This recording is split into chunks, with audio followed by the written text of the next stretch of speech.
समूह मारा भाईशो ने भणस्या मारी आया ने बाबा काका ने काकी दादा ने भाभी एने मारा भाईशो ने भणस्या तुमो आखा से हाथ जोड़ी विनती छे कि अपना जिला पंचायत सदस्य श्री वार्ड क्रमांक 5 से उम्मीदवार वीणाबाई दयाराम पटेल केशवपुत्र राजू पटेल को चुनाव चिन्ह तीर कमान ध्यान में रखजो। एने अपनो कीमती वोट देनो छे, एने भारी से भारी वोटो से अपनो कार्य जीतानो छे। हे जिला पंचायत सदस्य सिखोड़ी होई रे वीणाबाई पटेल, हे जिला पंचायत सदस्य सिखोड़ी होई रे वीणाबाई पटेल। माको रे विचार वोट नाखी दे चाल, माको रे विचार वोट नाखी दे चाल, माको रे विचार वोट नाखी दे चाल, माको रे विचार वोट नाखी दे चाल।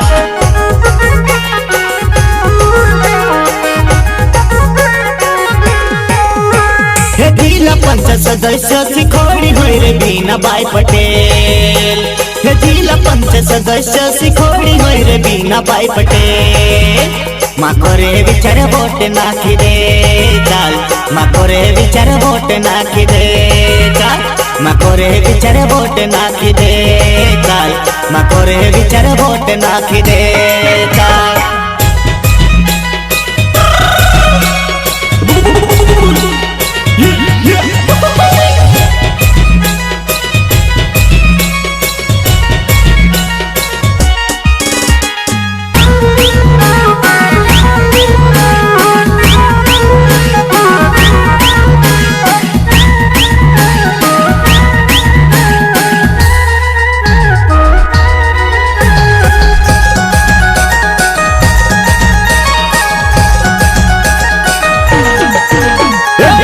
चिन्ह तीर कमान डब जो बटन एक समान,